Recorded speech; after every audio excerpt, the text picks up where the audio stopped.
Sí, escuchamos.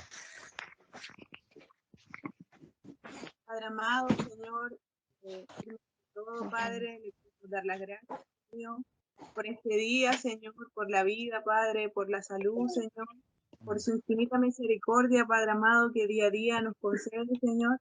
En esta hora, Padre amado, le queremos rogar una bendición especial, Señor, por estas clases, Dios mío, que vamos a empezar, Señor. Rogándole, Padre amado, de que usted pueda abrir nuestros corazones, Señor, pueda abrir nuestras mentes, Dios mío, para que todo lo que aprendamos, Señor, podamos aplicarlo, Señor, en nuestra vida cada día, Señor. Padre amado, podamos interpretar sus escrituras, Señor, de manera correcta, Padre amado, y así luego, Padre amado, poder aplicarla, Señor, en el día a día, Señor, y darla a conocer, Señor, a los hermanos que, Padre amado, aún no conocen de su evangelio y de su divina palabra, Señor.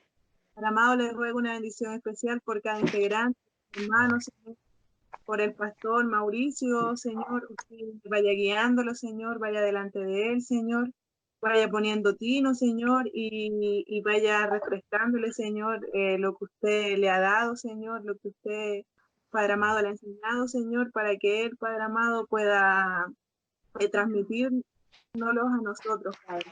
Señores, también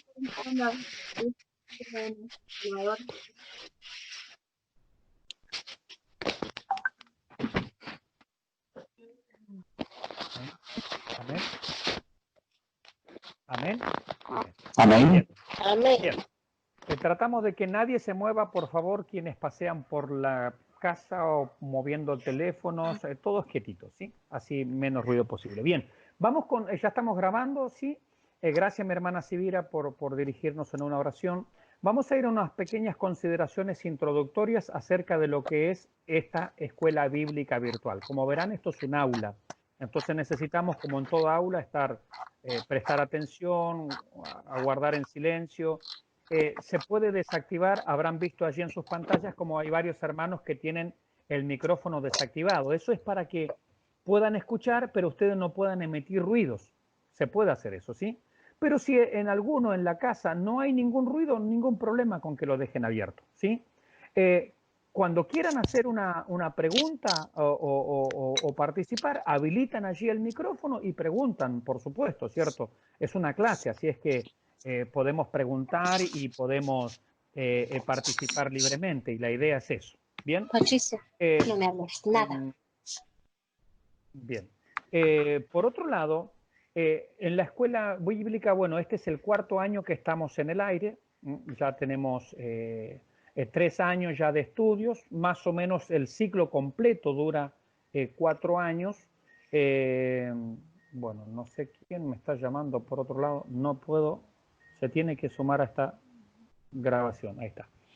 Les decía, este es el cuarto año que nosotros estamos en el aire. Así es que, bueno, esperamos que este año hayan más hermanos que se hayan recibido. Hasta ahora tenemos nuestro primer recibido, ¿cierto? Que es nuestra hermana Teresa Castro de Arica. Otra cosita importante también es que nosotros no queremos dar instrucción bíblica a personas que no tengan un compromiso en sus iglesias locales. Es decir, aceptamos a todos los hermanos, aceptamos de cualquier denominación, de cualquier congregación, pero lo único que les pedimos es que sean hermanos comprometidos en su iglesia local. En estos días, por ejemplo, que se estaba promocionando la escuela bíblica, hubieron personas de aquí, de nuestra ciudad, que me pidieron ingresar a la escuela, pero como casualmente yo les conozco y sé que no se congregan, por esa razón yo no les he aceptado, ¿cierto?, estar ahí. ¿Por qué? Porque no es la idea dar teología simplemente para que las personas conozcan. Como dice el pastor Samuel Pérez Millos, la teología tiene que no solamente calentar la cabeza, sino sobre todo calentar el corazón. Entonces, lo que nosotros aprendemos, yo aprendo de ustedes, ustedes aprenden de mí, los unos aprendemos de los otros, en definitiva aprendemos del Señor.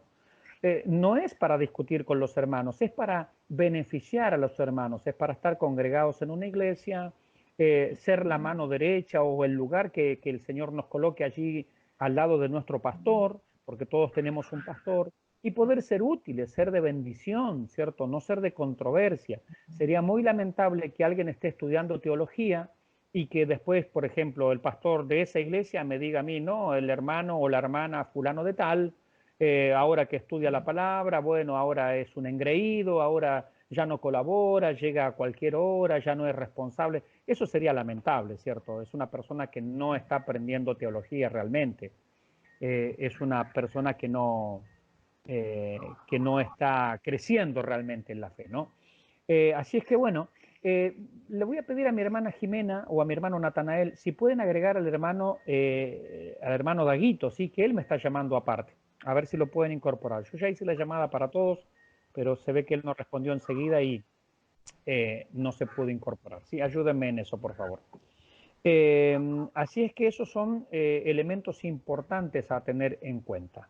Bien, nosotros vamos a empezar con la materia escatología. Por lo tanto, anotando allí, por favor, primera tarea que vamos a tener. Comenzamos por la tarea. ¿Qué les parece? Primero la tarea. Anotando, por favor. Escatología tiene que ver, por supuesto, con los eventos futuros. Entonces, ¿qué libro más clásico que nos hable de los eventos futuros que no sea Apocalipsis? Se supone que ustedes ya han leído Apocalipsis en la versión Reina Valera 1960, ¿cierto? Se supone que ya la han leído. Bien, si alguno no leyó todavía Apocalipsis en la versión Reina Valera 1960, pues bueno, debe leerla, porque eso sería lo más obvio. Pero la tarea consiste en leer Apocalipsis para la semana que viene en otra versión que no sea la Reina Valera 60. Por ejemplo, yo empecé hoy a leerlo en esta mañana en la TLA, traducción al lenguaje actual. Pero hay muchas versiones, la que ustedes elijan, la que ustedes quieran. Hay versiones disponibles en internet, si no tienen la Biblia así en formato libro, no importa. Ahora, no les estoy pidiendo que coloquen YouTube y que lo escuchen leído. No, esa no es la tarea.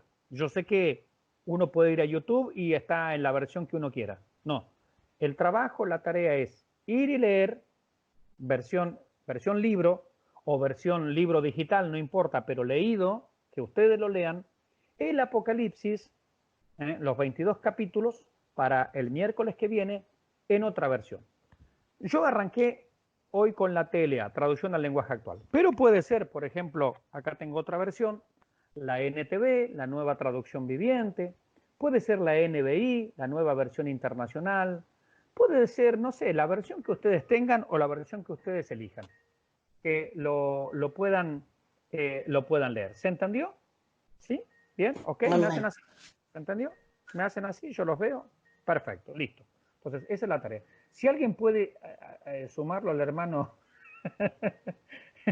Daguito, porque está de llamar por otro lado, le va a quedar la grabación sí para él. Bien, esa es la primera tarea que nosotros tenemos. Y en la otra semana, el otro miércoles, van a tener que buscar otra versión distinta y leer también allí justamente el Apocalipsis completo. Bien, bueno, vamos entonces a nuestro material. Le tengo que cortar acá al hermano que está de llamarme. Y a ver si lo puedo... Doctor Dagoberto, ¿cuánto se llama? Villagrán, Casanova, ¿no? Ya. Villagrán, Casanova. Sí. ¿Lo pueden agregar desde ahí? Para no cortar yo acá. Si ustedes lo pueden agregar de ahí, me harían un tremendo favor. ¿Bien? Ahí. Me sigue llamando. Bueno.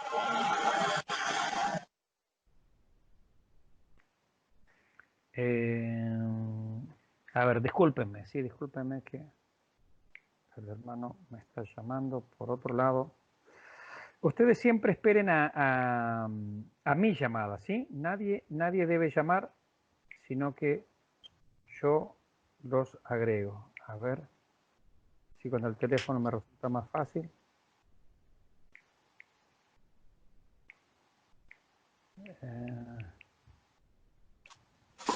No, está como JB corta, me parece.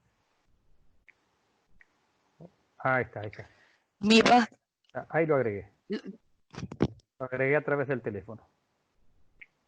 Ahí está. Ahí está. Sí, perdón, escucho. ¿Quién me estaba preguntando, hermana Paulina? No era, voy a agregarlo para agregarlo yo. Sí, JB, está como JB. Ahí ya está, ¿Sí? ya entró. Sí. Bien. Sí, capaz que yo me había olvidado de agregarlo a él al principio y por eso me llamaba aparte. Así que capaz que fue un error mío, un olvido. Bien, vamos entonces a nuestro material. Sí, capítulo 6, escatología, allí estamos. Nota introductoria. Dice, leo, para este estudio adoptamos el punto de vista premilenarista dispensacional.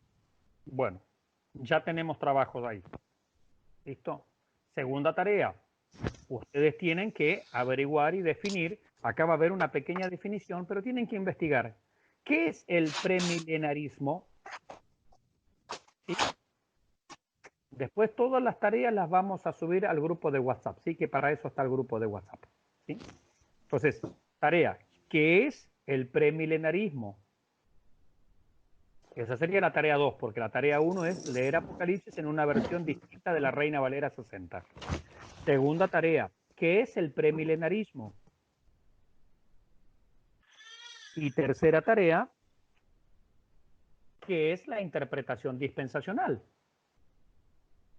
Porque dice que nosotros adoptamos la interpretación premilenarista. Premilenarismo es una cosa, dispensacional es otra cosa, que están relacionadas. No todos los premilenaristas son, no todos los dispensacionales, al revés, no todos los dispensacionales son premilenaristas. Entonces, ¿qué significa esto? Para entender de qué hablamos. Bueno, estamos hablando de teología, entonces tenemos que ir conociendo los conceptos. Si alguien quiere preguntar, por favor, habilita su micrófono y pregunta, ¿sí? Dice, vuelvo a leer, para este estudio adoptamos el punto de vista premilenarista dispensacional que afirma que Cristo llevará a la iglesia antes del periodo de la gran tribulación y entonces regresará con ella después del periodo de la gran tribulación para establecer su reino en la tierra. Esta frase está tomada allí, como dice, del Manual de Teología Bíblica de Stanton Richardson, y ahí está el número de página, ¿sí? Bien, eso es lo que afirma. Entonces, normalmente en el campo pentecostal, aquí creo que la mayoría estamos en un campo pentecostal, unos más pentecostales que otros, yo soy una mezcla de bautista y pentecostal, así que no hay problema. No estamos defendiendo acá ni a nadie, ni estamos exaltando a nadie, son posturas nada más. Pero digo que en general los pentecostales tenemos este punto de vista. Creemos que el evento que viene ahora, el evento escatológico, el evento futuro, es el rapto de la iglesia. Que la iglesia no va a pasar por la gran tribulación, sino Israel y el resto de los gentiles, y que el Señor volverá con la iglesia glorificada al final de esos 7 años de tribulación en la tierra, y tendrá el fin de la gran tribulación, ¿cierto?, con la batalla de Armagedón, para luego inaugurar el reino milenial. Ese es el punto de vista normal y habitual de todo pentecostal, ¿cierto? Hay otras iglesias que no tienen este punto de vista. Por ejemplo, los hermanos amilenaristas, que mi hermano Johnny Vega conoce alguno por allá por México. Un código entre nosotros allí. Claro, el amilenarismo niega todas estas cosas. El amilenarismo son otro tipo de iglesia, ¿cierto? Son nuestros hermanos en Cristo. Por favor, eso está claro. Pero que tienen otra postura acerca del futuro. Ellos no creen que va a haber una gran tribulación como nosotros creemos. Ellos no creen que va a haber un rapto de la iglesia. Ellos no creen que va a haber un reino milenial. Así es que, bueno, esa es otra de las posturas que ellos tienen, ¿no? Bien.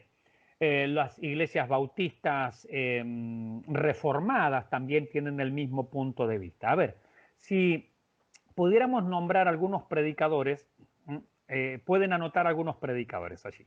A ver, porque una pregunta que siempre me hacen, pastor, ¿qué predicadores me recomienda para escuchar? A ver, predicadores serios hay un montón, pero a ver, que coincidan, por ejemplo, en esto con nosotros, anoten, por favor. Estas son recomendaciones, ustedes escuchan a quien quieren, por favor. Pero anoten, que predican del futuro lo mismo que creemos nosotros. Por ejemplo, Adrian Rogers, es un pastor bautista. Adrian Rogers Él tiene el mismo punto de vista que nosotros también tenemos en este manual. Otro más, Samuel Pérez Millos. Él es un calvinista de 4 puntos. Sin embargo, él tiene este mismo punto de vista. En cuanto al futuro, tiene el mismo punto de vista.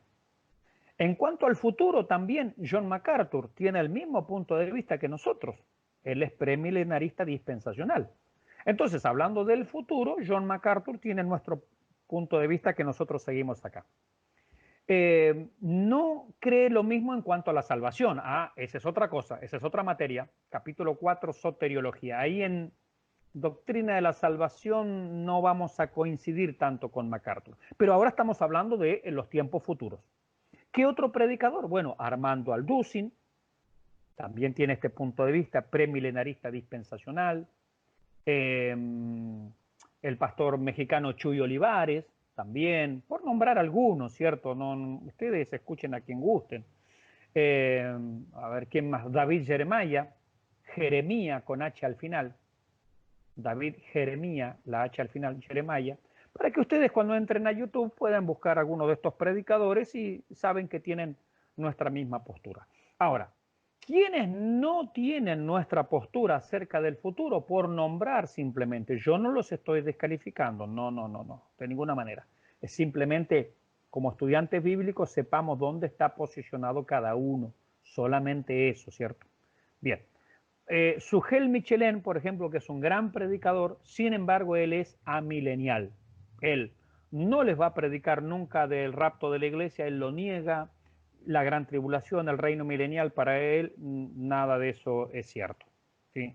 Sugel Michelén, Miguel Núñez, que ha subido muchos videos, ahora él es médico cirujano, creo que es él, de profesión. Tiene muchos videos en este momento acerca del coronavirus, pero él también es amilenial. Paul Washer no va a coincidir con nosotros en las cosas del futuro, ¿cierto? Bueno, y así otros hermanos más, ¿no? Como para que tengan una idea. Entonces, no todos los predicadores tienen la misma postura acerca de los eventos futuros. Ese es el punto nada más acá. No es una descalificación, es simplemente información. En el premilenarismo dispensacional, es decir, la postura que nosotros tenemos como iglesia, digo los pentecostales en general y no pentecostales, porque les acabo de nombrar a varios que son bautistas. Varios que son bautistas tienen la misma postura, entonces no es una postura exclusiva del pentecostalismo. De hecho, esta postura premilenarista dispensacional ya existía antes que naciera el movimiento pentecostal. De hecho, el dispensacionalismo primitivo ya lo tenemos en los padres de la iglesia, por allá por Ireneo, por Bernabé, por los primeros, digamos, padres de la iglesia, ya eran dispensacionales. Después se fue modificando, ¿cierto? Se fue puliendo, mejor dicho, y llegamos ya con mucha fuerza, al año 1670 con Pierre Poiret. Ahí ya tenemos el dispensacionalismo como lo tenemos hoy. 1670 estamos hablando, ¿sí? Y ya cuando toma auge y mucha fuerza, e incluso el tema del rapto de la iglesia, ya estamos en 1830. Y el pentecostalismo es del 1900. Así es que la postura esta premilenial dispensacional es muy anterior al pentecostalismo, no es un invento pentecostal. Bien, digo esto porque algunos equivocadamente o erróneamente atribuyen al pentecostalismo esta postura. No, es absurdo, es ridículo, no basta un análisis de la historia para darse cuenta que esto no es así. Sigo leyendo. En el premilenarismo dispensacional se pueden identificar dos características básicas. Primero, se hace una distinción entre el programa de Dios para Israel y el programa de Dios para la iglesia. Es decir, Dios tiene dos pueblos, por lo tanto tiene dos propósitos. Un pueblo, según la descendencia de la carne o la descendencia de la sangre, es Israel, la nación de Israel. El otro pueblo es por una cuestión de fe, una descendencia de fe, que es la iglesia. Entonces, todos los que son de fe son hijos de Abraham, pero Abraham es contado como creyente. Bien, entonces Dios tiene dos propósitos. La iglesia, Dios tiene un propósito, por eso es el rapto. Con Israel Dios tiene otro propósito, por eso es la gran tribulación. Entonces, hacemos una distinción. La iglesia no es Israel, Israel no es la iglesia. Esto, mis hermanos, es muy importante porque por lo general, e incluso muchos predicadores pentecostales lo mezclan esto, pero no es lo correcto. Yo me acuerdo que hace años atrás se cantaba un coro que decía algo así, ¿no? Dios está formando un pueblo verdadero Israel. Pertenezco a ese pueblo por su gracia y su poder. Pero eso no es verdad, porque la iglesia no ha reemplazado a Israel.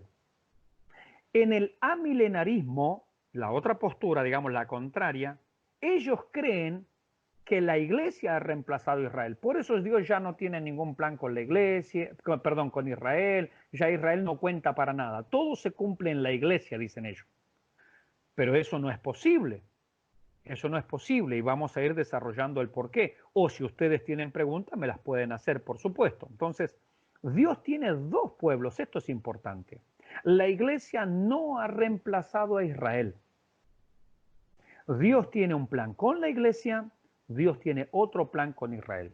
Cuando Dios quita a la iglesia de esta tierra en el rapto de la iglesia, que lo vamos a ver más adelante, ¿cierto? Que es uno de los puntos así principales de este capítulo, Dios va a comenzar a tratar con Israel e Israel es básicamente quien va a pasar por la gran tribulación.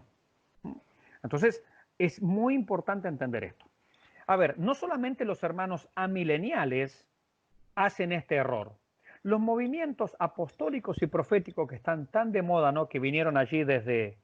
Mi hermana Sibira, lamentablemente, esto nació en Colombia. Nació allí con el G12 y César Castellano. Usted no tiene nada que ver, pero bueno, es un invento colombiano. Bien, los movimientos estos apostólicos y proféticos, el G12, Cash Luna, Guillermo Maldonado, toda la línea enlace, salvo alguna honrosa excepción, todos son movimientos apostólicos y proféticos. Ellos tampoco tienen esta postura, porque para ellos, por ejemplo, el milenio es ahora. Y en la iglesia, según ellos, en la iglesia se cumplen todas las promesas de Dios para Israel. Por eso ellos enseñan, estos apóstoles y profetas modernos, ellos enseñan que la iglesia tiene que tener poder, dinero, riqueza, evangelio de prosperidad. ¿Por qué? Porque ellos creen que las promesas que Dios le dio a Israel en el pasado se cumplen en la iglesia. Entonces ellos van y leen el Antiguo Testamento, te pondré por cabeza y no por cola. Y ellos dicen, la iglesia. La Biblia dice Israel. Ellos van y leen y dicen, bueno, por ejemplo, todo lo que pisare la planta de vuestro pie será vuestro. Y ellos dicen, la iglesia. Pero uno va y lee la Biblia y dice, no, Israel, en la época de la conquista. Entonces, al confundir el plan de Dios para Israel con la iglesia, es que los movimientos apostólicos y proféticos enseñan que la iglesia debe ser rica, enseñan que la iglesia debe codearse con el poder, enseñan que la iglesia debe ser próspera. Es porque hay un mal entendimiento.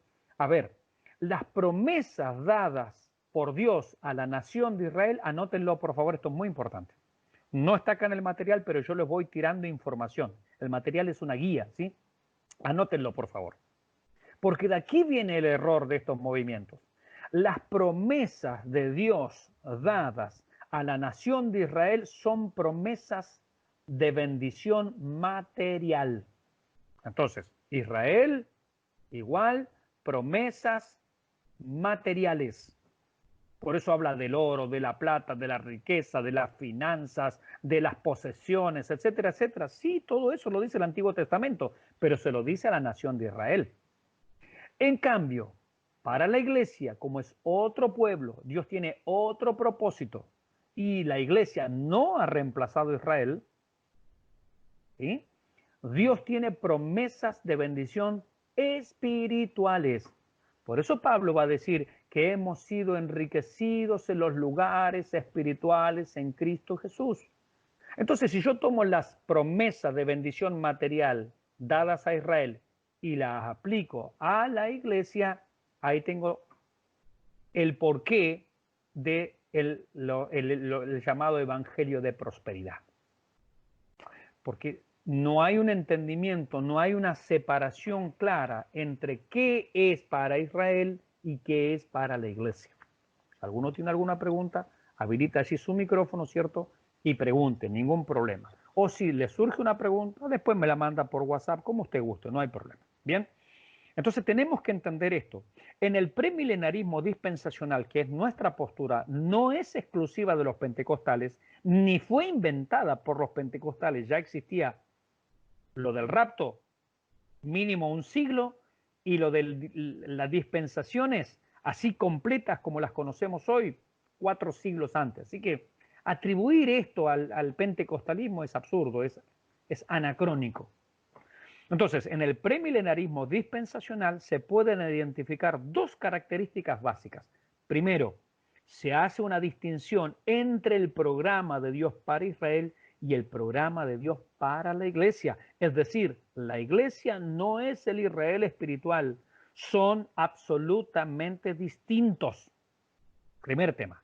Segundo tema, se mantiene una interpretación constantemente literal de las escrituras. Interpretación literal. Un ejemplo. Si yo les preguntara a ustedes, cuando hablando de la primera venida, miren qué ejercicio sencillo para darnos cuenta que la Biblia se interpreta literalmente. Un ejercicio muy sencillo. Hablando de la primera venida, la Biblia dice que Jesús iba a nacer en la ciudad de Belén. La pregunta es, ¿dónde nació Jesús? En la ciudad de Belén. Listo. Estamos hablando de la primera venida. La Biblia dice que él, por ejemplo, iba a ser entregado en manos de pecadores. Pregunta, ¿sucedió eso tal cual? Sí. Más cosas. La Biblia dice que él iba a nacer de una virgen. Pregunta, ¿nació él de una virgen? Sí. La Biblia dice que él iba a entrar manso y humilde sentado arriba de un pollino hijo de Asna a Jerusalén. Pregunta, ¿sucedió eso así? Sí. Y así podemos seguir enumerando unas 300 profecías que hablan de la primera venida. Todas se cumplieron tal cual dice el texto. Es decir, no hay que interpretarlo de otra manera. Dice, nacería en Belén, nació en Belén. Nacería de una virgen, nació de una virgen. Sería contado con los pecadores, fue contado con los pecadores. Entraría manso y humilde arriba de un burrito, así entró a Jerusalén. Iba a resucitar al tercer día, así resucitó al tercer día. Todo se cumplió al pie de la letra. La pregunta es, ¿por qué las profecías de la segunda venida tendrían que cumplirse de otra manera? Si, por ejemplo, dice que seremos arrebatados y recibiremos al Señor en el aire, ¿cómo tiene que cumplirse eso? Pues de la misma manera. Si dice que va a haber un reino milenial y que ese reino va a durar 1000 años, lo dice Apocalipsis claramente en el capítulo 20. Entonces tiene que haber un reino con Jesucristo visible aquí en esta tierra, Jesucristo glorificado, por supuesto, y que ese reino va a durar 1000 años. Entonces, ¿se dan cuenta a qué nos referimos con interpretación literal? Es decir, lo que la Biblia dice, eso es.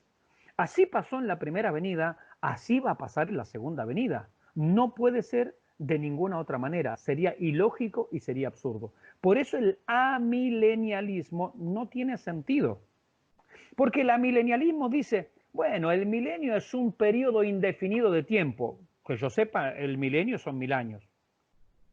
Si yo le preguntara al hermano Natanael, ¿cuánto es una docena? Él me respondería 12. 12. Y si le pregunto, ¿cuánto es una centena? 10. Una centena son 100. Eso es 100, sí. 100. Y si yo le pregunto, ¿cuánto es un milenio, pobre hermano Nata? 1000. 1000, o sea, no tiene sentido que yo le diga, no, en realidad yo quise decir un número. No. Es decir, la Biblia no habla en esos términos. Que en la profecía a veces hay símbolos, sí, pero una cosa son símbolos y otra cosa es hablar simbólicamente.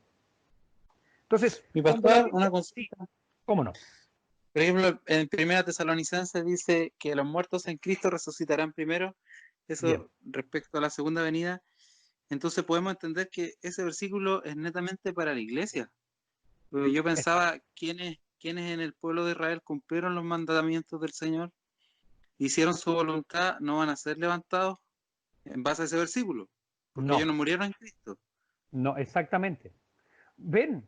Es decir, él está interpretando la Biblia literalmente, porque allí dice que los muertos en Cristo, David no murió en Cristo, Moisés no murió en Cristo, Jeremías no murió en Cristo. ¿Quiénes son los que están en Cristo? La iglesia. Desde el Pentecostés, cuando descendió el Espíritu Santo, él formó el cuerpo de Cristo. Por eso el bautismo espiritual, el bautismo con el Espíritu Santo, es algo que todos los creyentes tienen. El bautismo no se busca. Desde el momento de la conversión, dice Primera de Corintios capítulo 12, versículo 13, todos fuimos bautizados en un cuerpo. Es decir, no hay creyente que no pertenezca al cuerpo de Cristo, no hay cristiano que no pertenezca al cuerpo. Entonces, cuando venga el rapto, los muertos en Cristo, es decir, desde el Pentecostés hasta el rapto, todos los que murieron habiendo creído en el Señor, habiéndole recibido como Señor y Salvador, todos esos van a resucitar. Es decir, va a resucitar Pablo, va a resucitar Pedro, va a resucitar Bernabé, va a resucitar, qué sé yo, no sé, Ireneo, va a resucitar Tertuliano, va a resucitar Agustín de Hipona, va a resucitar Pedro Baldo, John Hus, Martín Lutero, Juan Calvino, John Wesley, no sé, George Whitefield, Moody, qué sé yo, y Spurgeon, y hasta nuestros hermanos que hace poquito fallecieron, hasta el día del rapto, todos van a resucitar. Pero dice el texto, los muertos en Cristo. Hay resurrección, ya que estamos. Nos estamos anticipando porque este material va a tratar de las resurrecciones, pero ya que estamos ahí, simplemente lo nombro al pasar. ¿Va a haber resurrección del pueblo judío? Sí, por supuesto. Ezequiel capítulo 37 nos habla de la resurrección de la nación de Israel. ¿Va a haber resurrección? Sí, por supuesto va a haber resurrección. ¿Sí? Esa resurrección va a ser al final de la gran tribulación para que ellos entren al reino milenial. Los que creyeron en el Mesías que iba a venir, ¿cierto? No toda la nación de Israel, no. Los que creyeron. Va a resucitar Jeremías, va a resucitar David. ¿Por qué? ¿Por qué va a resucitar David? Porque hay promesas en el Antiguo Testamento, por ejemplo, que dice que David va a reinar sobre la casa de Israel para siempre. ¿Y cómo va a reinar? Tiene que resucitar primero. Y se tiene que cumplir. Si no, Dios estaría mintiendo, sería un mentiroso. Entonces, va a resucitar David, van a resucitar los santos del Antiguo Testamento, todo eso al final de la gran tribulación, antes de la entrada al reino milenial. Entonces, ¿Israel va a tener resurrección? Sí, por supuesto. Pero el pasaje de Tesalonicense nos está hablando de la iglesia, de los que murieron en Cristo. Muy buena la pregunta, mi hermano.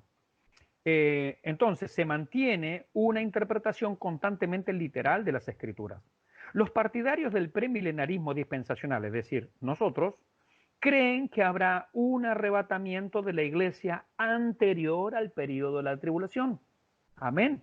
Ese es el próximo evento escatológico que estamos esperando. Dios juzgará a los gentiles incrédulos y al Israel desobediente durante la tribulación, porque la tribulación justamente es el juicio, es la semana 70 de la profecía de las 70 semanas de Daniel. Es el día de la ira de Jehová. Cuando el profeta se preguntaba, ¿para qué queréis el día de Jehová? Será día de tinieblas y no de luz, de espanto. Bueno, el día de Jehová que anuncia el Antiguo Testamento es la gran tribulación de 7 años. ¿Sí? Entonces, no confundan el día de Jehová con el día del Señor. El día del Señor en el Nuevo Testamento es domingo. Pero el día de Jehová del Antiguo Testamento es la gran tribulación. No hay que confundir esos dos términos, ¿sí? La gran tribulación es el día de Jehová del Antiguo Testamento. Dios juzgará a los gentiles incrédulos y al Israel desobediente durante la tribulación. Cristo regresará al final de la tribulación con la iglesia que fue raptada, la iglesia que fue glorificada, y establecerá el reino milenario en la tierra. Después de ese reino de 1000 años, Satanás volverá a ser libre por un breve periodo, ¿no? Y junto con sus seguidores, los que se rebelen al final del milenio contra el Señor que los ha gobernado, será arrojado al lago de fuego y luego seguirá el estado eterno. Esto lo dice para que vean que no es una opinión mía. Por eso yo pongo las citas ahí y en qué manual ustedes lo van a encontrar esto. Esto lo dice el Compendio Portavoz de Teología del doctor Paul Enns y ahí tienen hasta el número de página. Entonces, para que vea que acá no estamos hablando tampoco cosas que, bueno, esta es la teología según Mauricio Pérez, a él. No. Tratamos en lo posible de ser serios en las cosas del Señor. Ahora, esta corriente interpretatoria, fíjense, dice acá, no es nueva.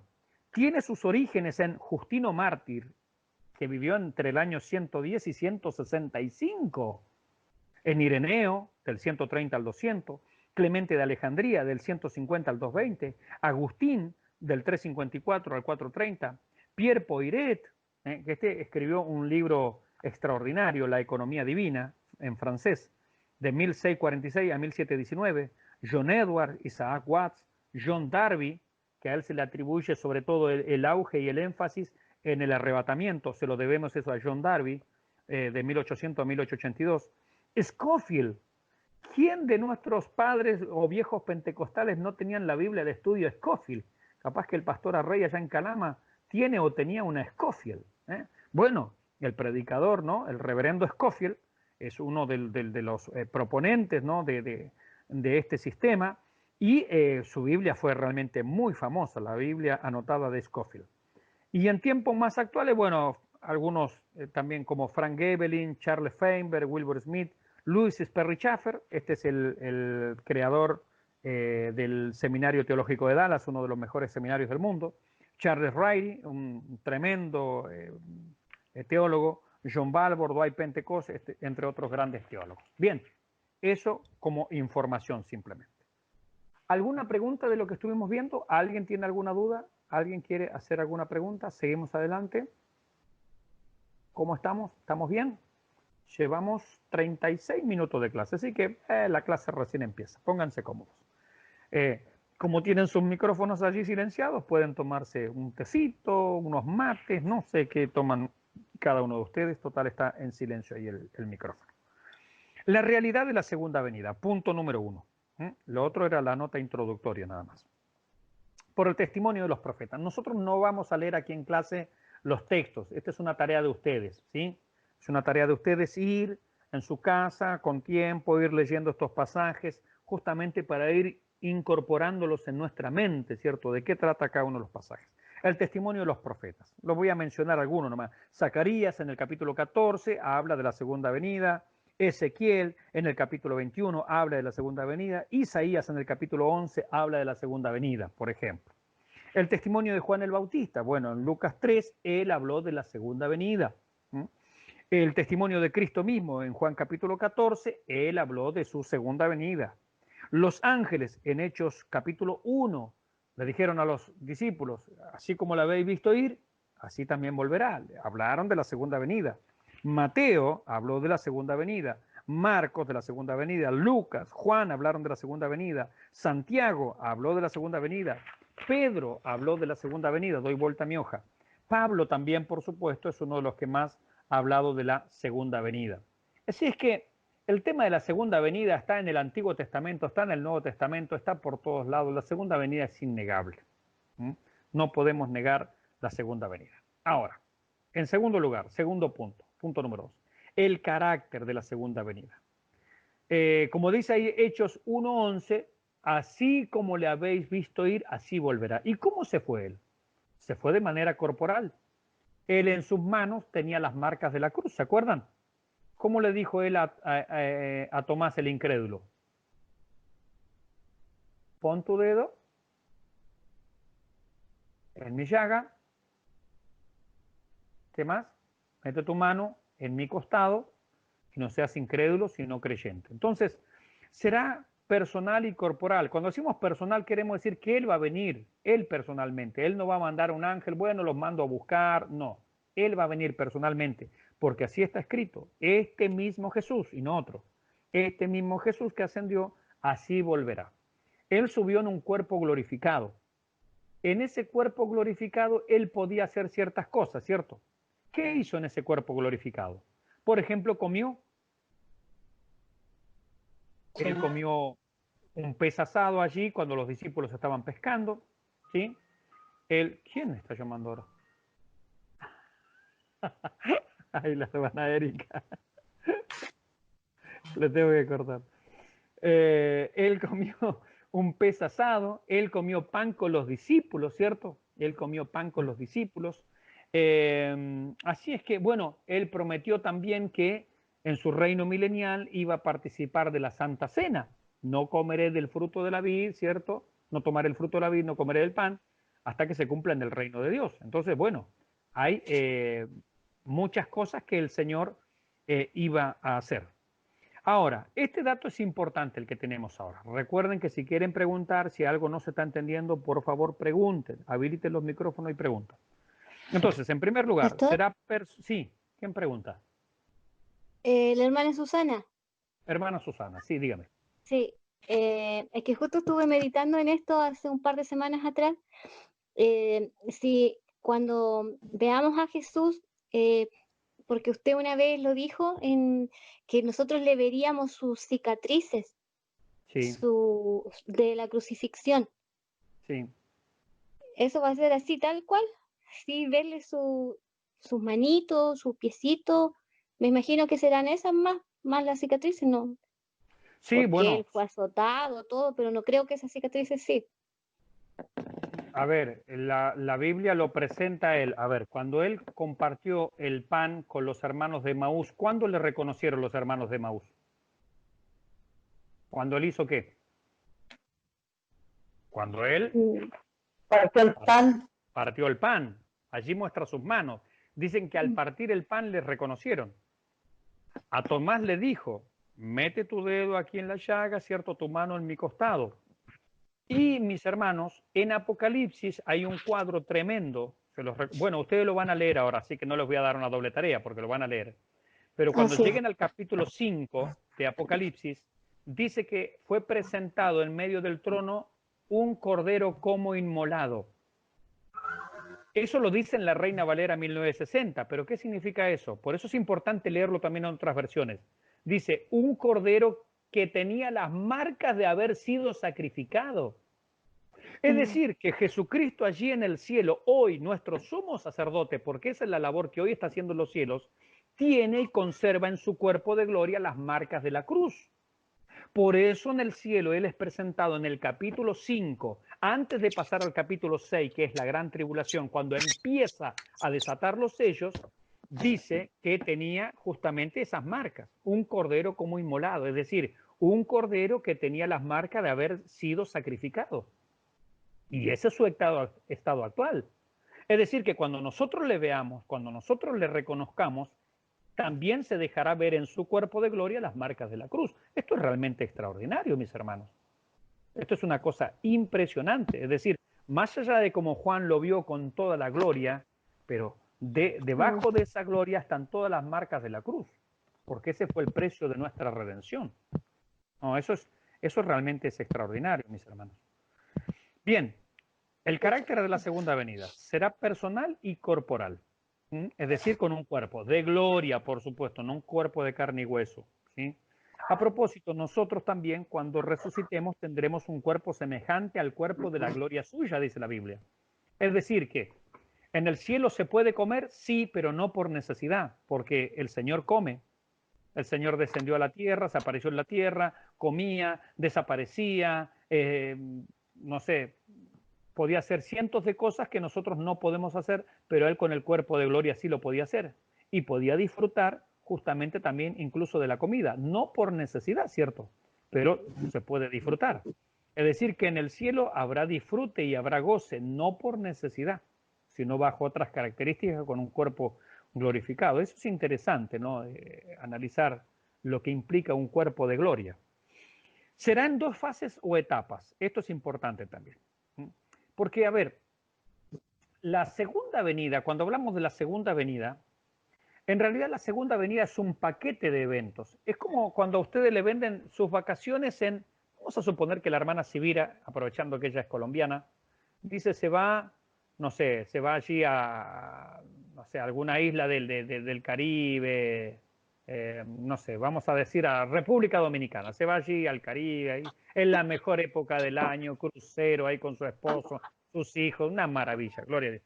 ¿Y a ella qué le venden? A ella le venden sus vacaciones, ¿cierto?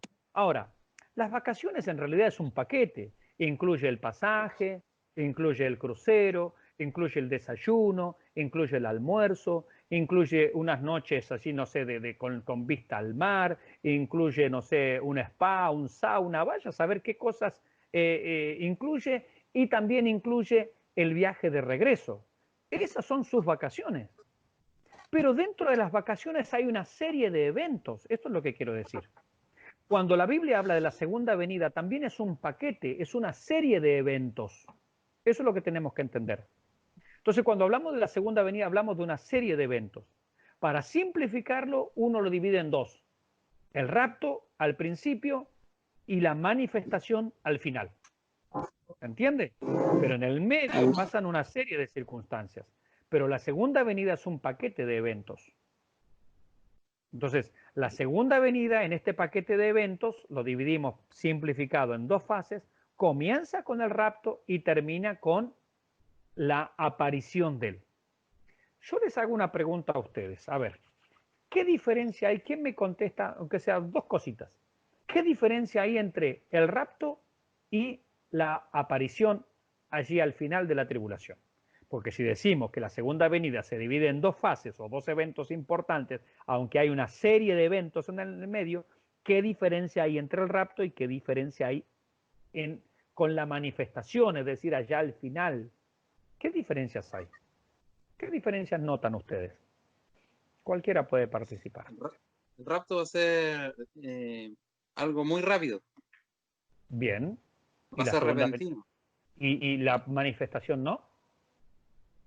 Yo creo que va a tener un tiempo más prolongado. Porque al final el pueblo de Israel le va a reconocer a Jesús, aquel que crucificaron, ¿cierto? Está bien, pero no sé si es tanto por la No es el tiempo. rapidez. A ver, ¿quién más quiere participar? A ver, no se escucha. Es una aparición, una revelación. No, yo no estoy pidiendo que me definan lo que es ni nada. Yo estoy pidiéndole a la diferencia entre lo uno y lo otro. En el rapto. Sí. ¿Quién habla? ¿Quién habla?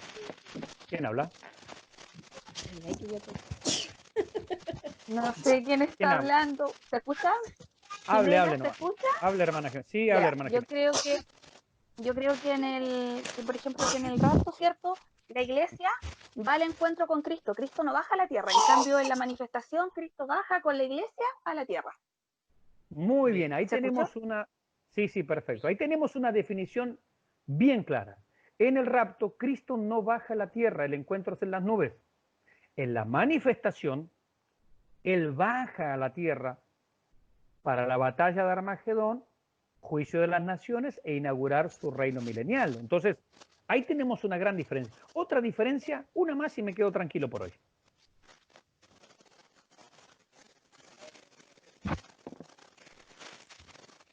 Pastor, Sí, escucho.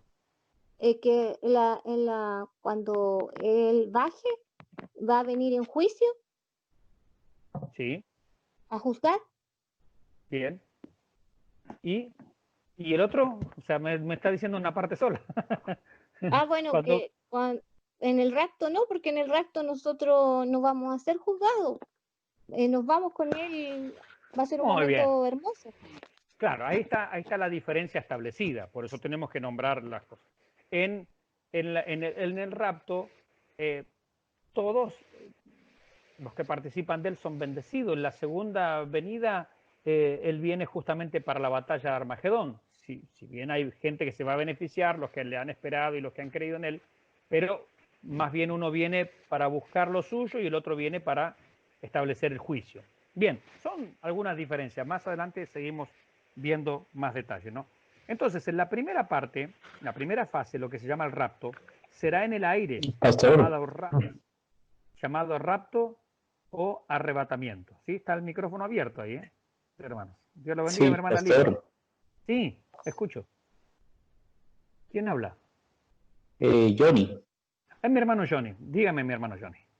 Sí, tal vez otra, para ver otra diferencia puede ser que, bueno, la diferencia es que en la primera venida o en el arrebatamiento es algo que va a acontecer, es algo secreto que ni los ángeles saben cuándo va a ser, ¿verdad? Y va a ser algo como muy rápido, digamos, lo que estuvimos hablando ahorita es que Bueno, los muertos en Cristo resucitarán primero y serán arrebatados y todo eso, ¿verdad? Sí. El segundo acontecimiento viene a ser como va acompañado de lo que estábamos hablando del paquete ahorita, de una serie de acontecimientos que van a suceder, de un tiempo que va a pasar, para luego venir la segunda venida de Cristo que viene ya a tomar posesión de las cosas. Amén, amén, tal cual, tal cual. Entonces podríamos decir que en el rapto es casi prácticamente sin previo aviso, hay señales nada más. Pero una Correcto. vez que acontece el rapto, ya sabemos, o ya se sabe, aunque gloria a Dios no vamos a estar ahí en la gran tribulación, que 7 años después es la segunda venida, es decir, ya tenemos el tiempo exacto. Entonces también, apuntando a lo que dice el hermano Johnny, tenemos esa diferencia, claro, porque hay toda una serie de eventos que tienen que cumplirse y al final de eso desencadena en la manifestación del Señor, cuando Él se dé a conocer y se cumpla esa palabra que dice todo ojo le verá. En el rapto no, en el rapto solo le verá la iglesia, pero en la manifestación allá al final, después de la tribulación, todo ojo le verá, aún los que le traspasaron, dice la Escritura. Así que, bien, mi hermano Johnny, muy bien, muy bien. Entonces, la segunda venida, perdón, la primera será en el aire, llamada rapto o arrebatamiento, ahí tenemos los textos, ¿no? La segunda será el regreso, también se llama revelación o aparición, 7 años posteriores a la primera fase. En la primera viene por los creyentes, en la segunda o al final viene con los creyentes. En la primera viene por la iglesia y allá al final viene con la iglesia. Esas son otras diferencias, ¿se dan cuenta? En el rapto viene por la iglesia, pero en la manifestación viene con la iglesia glorificada. Serán posteriores a la primera fase con los santos creyentes glorificados y también vendrá con los ángeles, por supuesto. Ahí también tiene los textos. Después ustedes los leen tranquilos esos textos cuando se hagan un tiempito, pero por favor, léanlos, ¿sí? Dice también que será visible, es decir, que para los creyentes, para la iglesia será visible en el rapto. El resto del mundo no le verá. El resto del mundo no participará del rapto. No será algo que ellos puedan ver. Pero para todos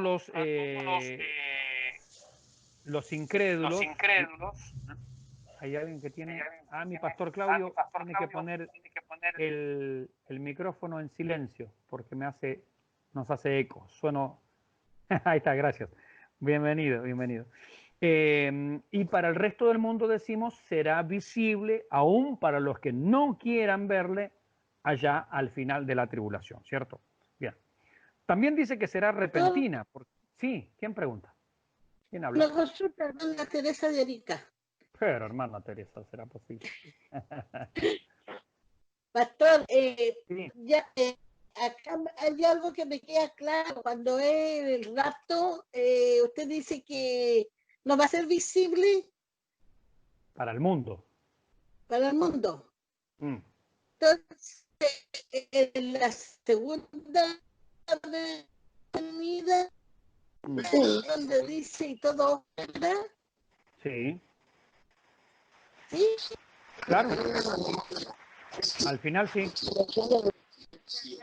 Esa era la duda que tenía. Sí, al final sí. Al final sí. Bien, eso es lo que estábamos diciendo. Bien, seguimos adelante entonces, ¿no? ¿Será Pastor. repentina? Sí. ¿Quién más pregunta? Dagoberto por acá, bendición. Mi hermano Dago, Pastor, bendición, ¿cómo se llama? bien, gracias. Consulta, ¿qué sucede con el pueblo de Israel mientras todo esto, mientras está el rapto y la manifestación y esos 7 años? ¿Qué pasa con el pueblo de Israel? Bueno, ellos van a pasar por la gran tribulación, porque es el tiempo de angustia para Jacob, es el tiempo de angustia para Israel. Es decir, Dios los va a pulir como a plata. Por eso es importante que ustedes lean los textos. Por ejemplo, los textos de allí de Zacarías que nombramos hoy, Ezequiel, Isaías, hay muchos textos que describen los días de la tribulación para Israel y que Él los afinará como a plata, dice. Es decir, Él va a trabajar, Él los va a poner en el horno, Él los va a poner a fuego. Y muchos judíos van a ser salvos, no todos, por supuesto. Y durante ese periodo Dios se va a levantar básicamente 2 testigos que van a estar allí en Jerusalén, luego lo vamos a ver. Ellos van a estar fijos allí en Jerusalén, que tendrán el espíritu y el poder de Elías y de Moisés. Yo no dije que sean Elías y Moisés, digo que tienen esas características. Y se va a levantar 144.000 judíos evangelistas que ellos van a recorrer el mundo llevando el evangelio. Pero la nación de Israel va a estar envuelta en la gran tribulación. De hecho, el anticristo va a ser reconocido por muchos judíos como el verdadero Mesías. Los que han rechazado a Cristo, ellos van a recibir al anticristo. Y él va a lograr que se construya un templo en Jerusalén. Tiene que haber un templo en Jerusalén donde justamente este sujeto, este hijo del diablo, se siente allí y se haga pasar por Dios, se haga pasar por el Señor. Bueno, Israel entonces, por eso hablábamos al principio, Dios tiene dos planes, un plan para la iglesia, otro plan para Israel. No hay que mezclarlos, son dos pueblos distintos. La iglesia no ha reemplazado a Israel, Israel no ha reemplazado a la iglesia, Dios tiene planes separados. Por eso nosotros adherimos a esta interpretación. Por eso creemos en un rapto para la iglesia e Israel, los que no han creído, porque si hoy tenemos un judío mesiánico, un judío que ha creído en el Señor, él pertenece a la iglesia, él se va en el rapto. ¿Se entiende? Porque la iglesia lo componen judíos y gentiles que han creído en Cristo, formaron un nuevo hombre, un nuevo cuerpo, el cuerpo de Cristo, la iglesia. Entonces ese judío se va en el rapto, pero el resto de los judíos, de los que no han creído en el Señor Jesucristo, ellos van a pasar por la gran tribulación. Eso es lo que le espera a ellos. Sigo adelante, ¿no? Será repentina, porque aquí dice yo vengo pronto. No sabemos en qué momento. Tenemos señales nada más, pero no hay una fecha específica acerca de el rapto. Más adelante vamos a tener una tarea interesante también, ¿no? Que tiene que ver con las fiestas judaicas. Bueno, dice será inminente. Con ello se quiere decir que el Señor puede venir en cualquier momento, día y hora. Es decir, el día y la hora nadie sabe. No sabemos qué día. Por eso esto de poner fechas para cuándo viene el Señor, no. Sabemos cuándo va a ser la manifestación, ¿cierto? 7 años después del rapto. Pero, gloria al Señor, no vamos a estar. Bien. Con eso entonces se quiere decir que el Señor puede venir en cualquier momento, día y hora. Letra F, está cercana.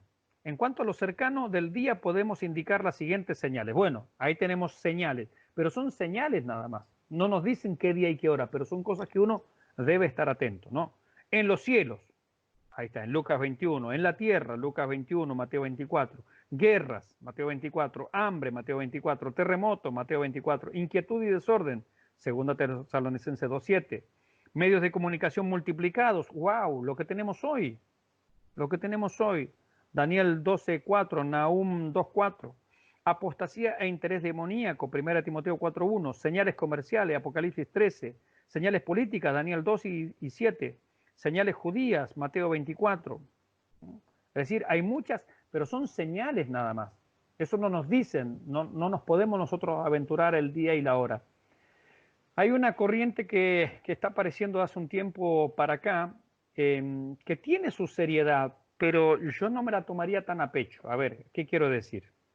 Se está hablando, por ejemplo, de que el Señor va a venir en la fiesta de las trompetas, ¿sí? El doctor Armando Alducin habla acerca de esto, hay otros predicadores más que yo los he escuchado hablar de esto. A ver, es muy serio lo que ellos dicen y es de analizar y nosotros vamos a hacer un ejercicio más adelante. Pero mi pregunta, por lo menos mi pregunta es, si el Señor va a venir conforme a las fiestas judías de las trompetas, la fiesta judía de las trompetas cae en septiembre-octubre. Y si ahí se va a producir el rapto de la iglesia, ¿en qué mes estamos? En marzo. Tenemos tiempo. ¿Se dan cuenta cuál es el problema? Porque si yo supiera en qué mes va a venir, y yo sé que es muy seria la interpretación y es un tema realmente que varios predicadores lo están presentando en este tiempo, pero si yo supiera que efectivamente el Señor va a venir, así como descendió el Espíritu Santo en la fiesta de Pentecostés, se supone que la iglesia sería arrebatada en la fiesta siguiente, que es la fiesta de las trompetas, con voz de trompeta, con voz de amando. Hay muchas cosas interesantes ahí. Pero si yo supiera que eso realmente es así, bueno, a ver, hermanos, estamos en marzo, no se preocupen. Hasta septiembre, octubre el Señor no viene. ¿Se dan cuenta el problema que genera eso? Hay un problema allí. Yo sé que la interpretación es bien seria, pero también un poco de desconfianza hay que tenerle. ¿Por qué? Porque el día y la hora nadie sabe. Ese es el tema. ¿Podremos saber el mes? Entonces, hay que, si bien son serias las predicaciones, pero yo preferiría no tomármelas tan a pecho. Dice, letra G, será en la gloria del Hijo de Dios. Mateo 24, Tito 2, Salmo. Es decir, va a venir con gran poder y con gran gloria. Va a venir con potencia, ¿cierto? Eso es lo que queremos decir. A la segunda venida también se le llama el día del Señor. Así como el domingo es el día del Señor, la segunda venida, allá al final, quiero decir, el día del Señor, el día de Jehová, el día de la ira, bueno, esto para la gran tribulación, ¿no? El día de retribución, el día de angustia para Jacob, no para mi hermano Jacob Villagrán, ¿no? Este es otro Jacob.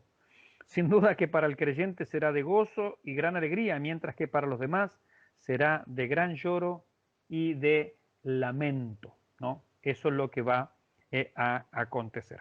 ¿Alguna pregunta, mis hermanos? Y vamos a empezar con un tema bien importante, nuestro primer gran tema importante, que es justamente hablar del rapto de la iglesia. Bien, ¿cuántas tareas les di ya? Pastor, una consulta. Sí. Usted mencionó el capítulo 11 de Isaías, y ahí Sí. nos habla de la segunda venida, ¿cierto? Sí. Pero el Isaías 53 nos habla de la primera.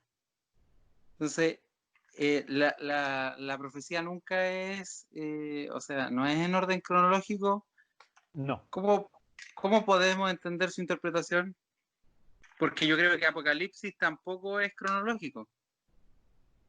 No, no es cronológico. Y ese es un problema que se nos plantea.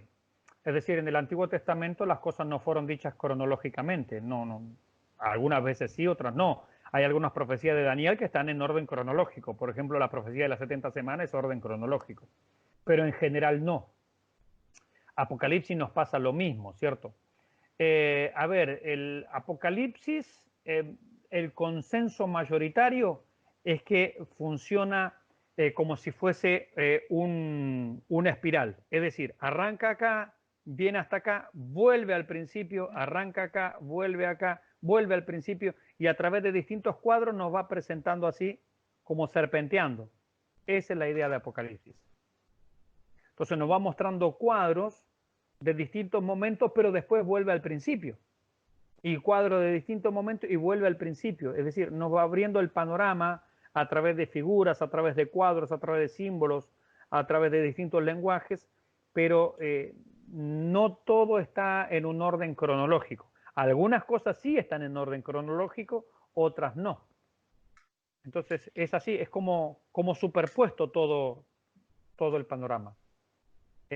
Por eso, bueno, uno de los ejercicios el primer ejercicio que dijimos es leer el Apocalipsis en otra versión que no sea la Reina Valera 60, la que ustedes elijan, pero para el próximo miércoles ustedes la han leído, para que nosotros vayamos entendiendo también. Después vamos a anotar algunas cuestiones claves para el libro de Apocalipsis, que la verdad en cuanto a la estructura se divide bastante sencillo, son tres pasos nada más, son 3 episodios en Apocalipsis.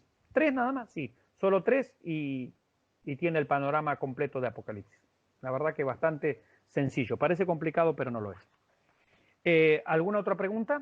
Vamos a irnos introduciendo, llevamos 1 hora 3 minutos de grabación, son las 22 horas 12 minutos, tenemos unos 20, 15 minutos más para terminar la clase. ¿Alguna pregunta? Nada, ¿seguimos? ¿Cómo estamos, mi hermana Sibira? ¿Bien? ¿Bien? Bien, buenísimo, listo. Bien, vamos entonces al punto número 3, el rapto de la iglesia. Vamos a empezar con las objeciones. La doctrina del rapto es una doctrina que una de las principales críticas que se le hace es que es reciente. Y es verdad, la doctrina de la iglesia es reciente. La doctrina del rapto tomó fuerza, yo se lo nombré al principio, con John Nelson Darby. Anoten ese nombre por allí porque es importante, es clave. John Nelson Darby. Es un predicador inglés y por allá por 1830 Él apareció con mucho énfasis en el arrebatamiento de la iglesia. No es algo que él inventó, pero sí es algo que a través de él se conoció, porque él no es que se le ocurrió una mañana, estaba allí sentado en su cuarto y dijo, voy a escribir acerca del rapto. No, no fue tanto así, sino que es una maduración de la doctrina. Así como uno no llega a predicar lo que predica de la noche a la mañana, hay una maduración doctrinal, hay un tiempo de conocimiento, de convencimiento, de estudio, de indagación, etc. Bien, objeciones. Comencemos por las objeciones. La palabra rapto no se usa en la Biblia. Bueno, esa es una objeción. Entonces algunos dicen, es que la palabra rapto no está en la Biblia. Está bien, es verdad, la palabra rapto no existe en la Biblia. Eso no lo discutan porque es verdad. Respuesta. ¿La palabra Trinidad está en la Biblia? Tampoco. Pero creemos en la Trinidad. Bien. ¿La palabra astronauta está en la Biblia? No. Pero los astronautas existen, ¿verdad? Bien. Entonces, que una palabra no esté en la Biblia es un argumento realmente muy débil, absolutamente débil, porque incluso la palabra Trinidad no está en la Biblia y sin embargo creemos en la Trinidad y la gran mayoría, excepto testigos de Jehová o los solo Jesús, los mormones, la mayoría creen en la Trinidad, católicos, evangélicos, creen en la Trinidad. Entonces, es un argumento muy débil realmente. Entonces, la palabra rapto no se usa en la Biblia o no está, no consta en la Biblia. Eso es verdad. Ahora, ello no disminuye la certeza de esto. La palabra Trinidad, como decimos, tampoco existe en las Escrituras, sin embargo, el concepto es válido doctrinalmente. Ahora, la palabra griega utilizada en 1 Tesalonicenses 4:17 es la palabra arpazo. Estoy leyendo nuestro material, ¿sí? La palabra arpazo, con H, que es muy parecida a esto, a zarpazo. Cuando uno, ¿vieron cuando el león va, manotea la presa, le da un zarpazo? O cuando uno quiere tomar una mosca con la mano, ¿sí? Es un movimiento rápido, es un movimiento que despoja rápidamente. Esa es la idea, arpazo, que se traduce al castellano como arrebatar, porque eso es lo que significa arrebatar, pegar un zarpazo, como haría el león con una presa.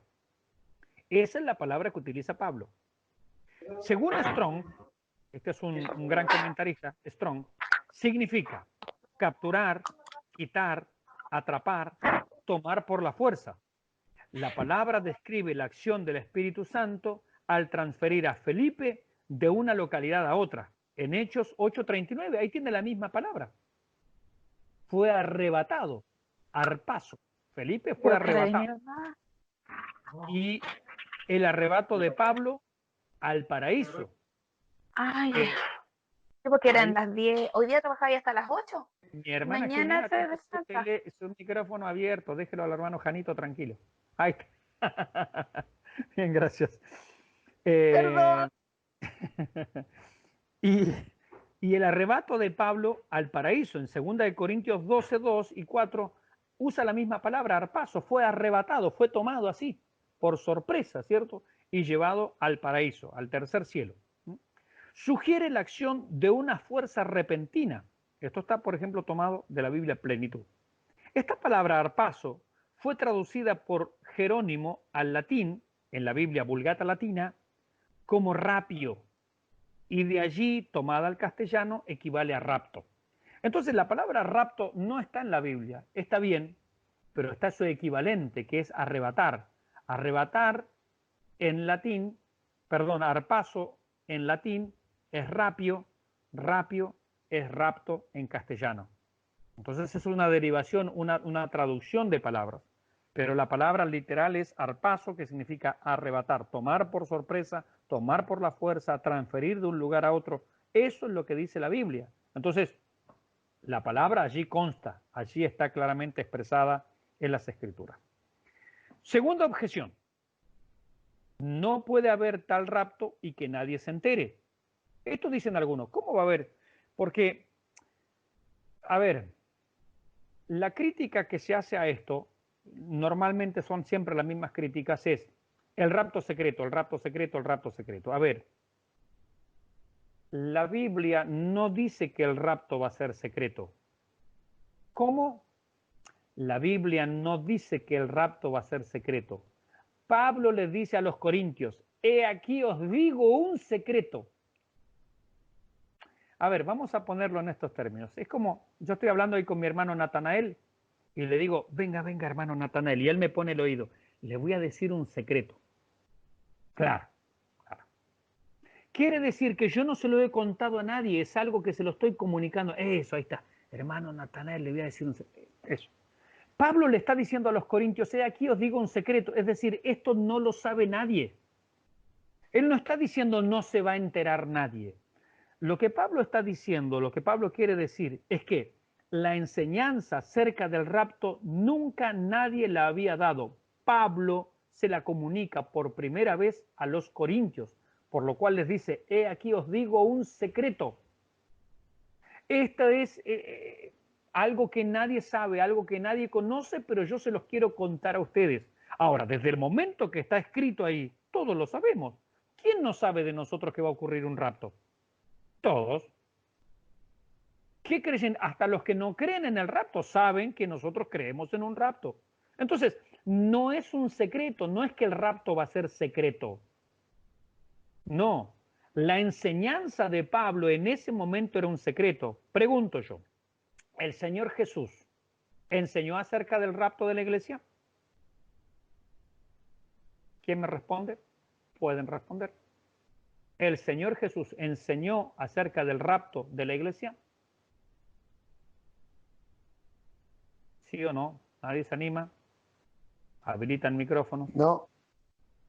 No enseñó acerca del rapto. Bien, les hago esta pregunta. Mateo 24, ¿qué dice? El uno será tomado, el otro será dejado. ¿Quién lo dijo?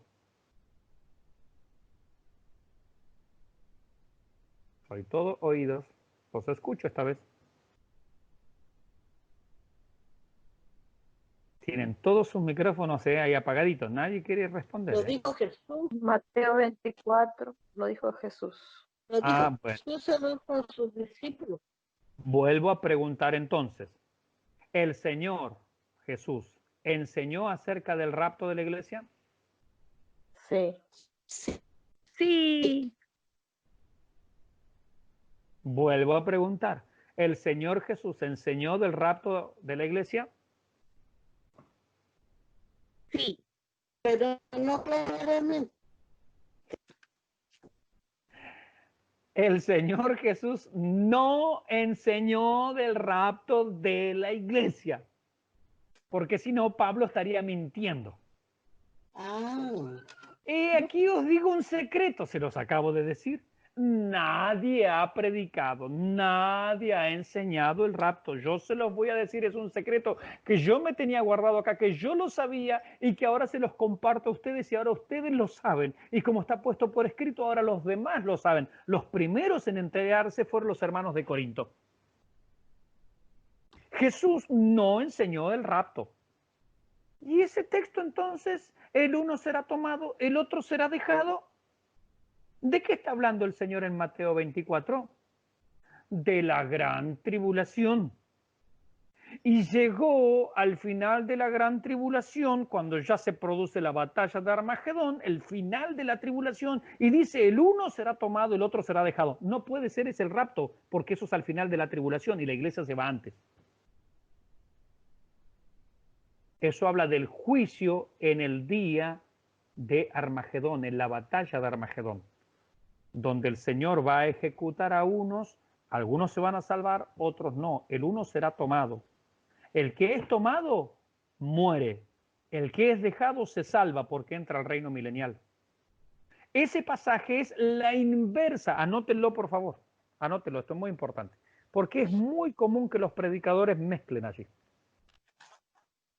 Es muy común. Anoten, por favor. Mateo 24 describe la gran tribulación, ¿cierto? Bien.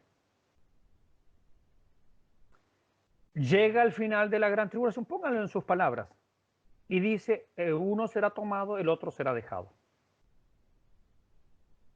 Eso no es el rapto.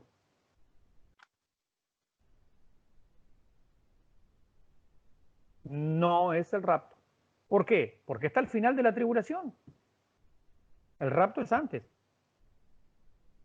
Entonces, ¿eso qué es? Es el juicio de Dios en la batalla de Armagedón. ¿Sí? El uno será tomado, el otro será dejado. Es el juicio de Dios en la batalla de Armagedón. El que es tomado, ese se perdió. Ese es muerto. El que es dejado es el que se salva. ¿Entiendes? ¿Cómo? No. Estoy hablando de ese pasaje. El que es tomado se muere. Ah, El que es dejado se salva. ¿Por qué? ¿Por qué se salva? Porque entra al reino milenial. Es al revés del rapto. En el rapto el que se salva es el que se va, el que es tomado. El que se queda va a condenación. no. ¿Se dan cuenta que es al revés? En el rapto, antes de la tribulación, el que es tomado es salvo. El que se queda se pierde. Al final de la tribulación, el que es tomado muere. El que se queda se salva porque entra al reino milenial. Es exactamente al revés. Si alguien no me entendió, por favor, pregúnteme. Pastor, Sí, escucho. ya. Es que resulta que a mí en una enseñanza que me hicieron en una escuela bíblica hace miles de años atrás, nos dijeron que el que era tomado era el espíritu y dejado el cuerpo, a eso se refería. Y ahora veo bien claro que nada que ver, no tiene nada que ver con que cuando venga el Señor y No, que porque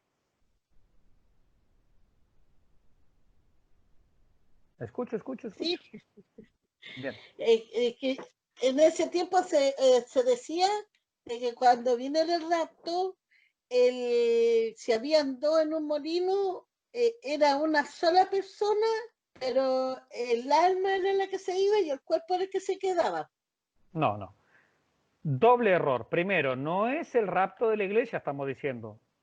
Pero eso, eso es lo que a nosotros nos habían Segundo, enseñado en ese. está bien, pero si fuera el rapto, no es el espíritu el que se va, no, porque en el rapto nuestro cuerpo también se va, porque va a ser transformado en cuerpo incorruptible de gloria. En el rapto, yo me voy entero, pero mi cuerpo, esta carne, va a ser transformada en un instante, en un abrir y cerrar de ojo, y este cuerpo será glorificado, será como el cuerpo de Jesucristo resucitado. Es decir, no se va el espíritu arriba y el cuerpo se queda abajo. No. Sí.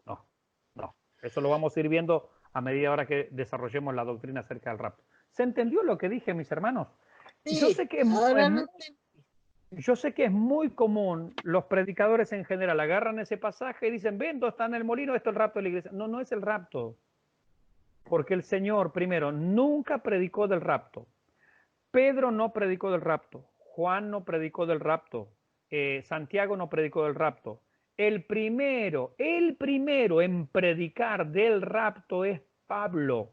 Y lo hace a los corintios. Por eso dice, aquí os digo un misterio. Es decir, esta enseñanza, esta noticia, esta información no la tiene nadie. No se la he dado a nadie. Eso es lo que Pablo quiere decir. Él no está diciendo que nadie se va a enterar del rapto. Desde el momento que está escrito acá hace 2000 años ya nos enteramos todos. Por eso lo de el rapto secreto, el rapto secreto, el rapto secreto. No, mis hermanos. Era un secreto la enseñanza, ahora ya es pública. ¿Sí? No sé si soy claro en lo que quiero comunicar. Sí, pastor. ¿Está Y claro? pastor, una consulta. Sí, dale. Entonces Jesús cuando dice, me voy pues a preparar lugar para vosotros, ¿se refiere a sus discípulos, al pueblo de Israel? Sí, sin duda. Acuérdese Solo que a él les ellos. prometió. Sí, porque, a ver, la iglesia todavía, cuando el Señor estaba, la iglesia no existía. La iglesia nació en Hechos 2. ¿Hay referencias en los evangelios a la iglesia? Sí, por supuesto. pero la iglesia no estaba en Hechos 2. Esos discípulos no formaban todavía la iglesia. La iglesia nació en Hechos 2, cuando el Espíritu Santo descendió. Esos eran los discípulos del Señor. Esos eran los discípulos del Señor bajo la ley judía. Jesucristo nació bajo la ley y lo que él estaba haciendo era en cumplimiento a la ley. ¿Sí? Entonces no podemos tomar como que ese grupo era la iglesia. No, no era la iglesia. La iglesia nació en Hechos 2. La iglesia nació cuando el Espíritu Santo descendió y los habitó. ¿Sí? Cuando él los habitó. Bien, allí. Y la iglesia va a ser quitada de este mundo cuando justamente suceda el rapto de la iglesia. Bien, ya estamos terminando entonces la clase, ya estamos en las 22 horas con casi 30 minutos. Mis hermanos, cualquier duda, cualquier consulta, seguimos la semana que viene, me pueden hacer preguntas por WhatsApp, tienen tareas, tienen material así para ir haciendo, mientras tanto, así es que bueno, cualquier inquietud me la hacen llegar. Bien, vamos a estar orando entonces, espero haber sido de bendición. Y nos vamos a ir despidiendo de esta clase. Mi hermano Johnny en Costa Rica, ¿nos puede despedir con una oración, por favor, mi hermano Johnny, si es tan amable allí habilitando su micrófono? Sí, claro, con mucho gusto. Buenas noches a todos, Dios los bendiga. Antes de orar, tal vez quisiera agradecerles el espacio. La verdad es que he sido muy bendecido y me ha quedado mucha tarea por aprender y averiguar. Y yo pienso que así cada uno de nosotros, ¿verdad? También. Amén.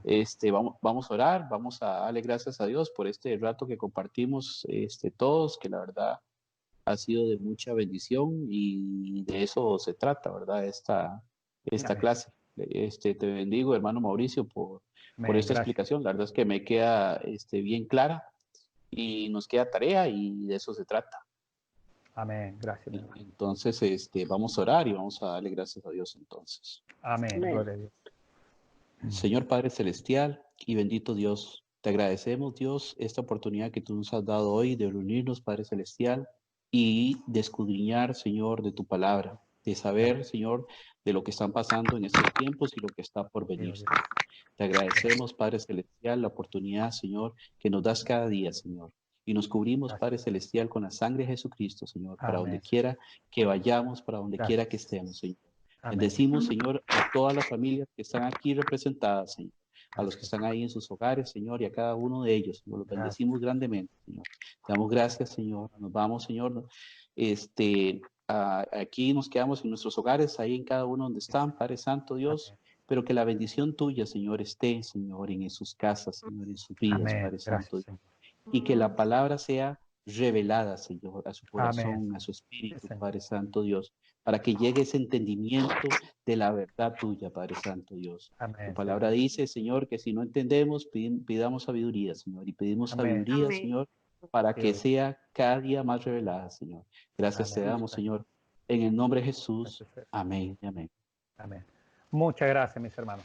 Hermanos, el Señor les bendiga ricamente, ricamente sean bendecidos por el Señor. Amén. Bendiciones.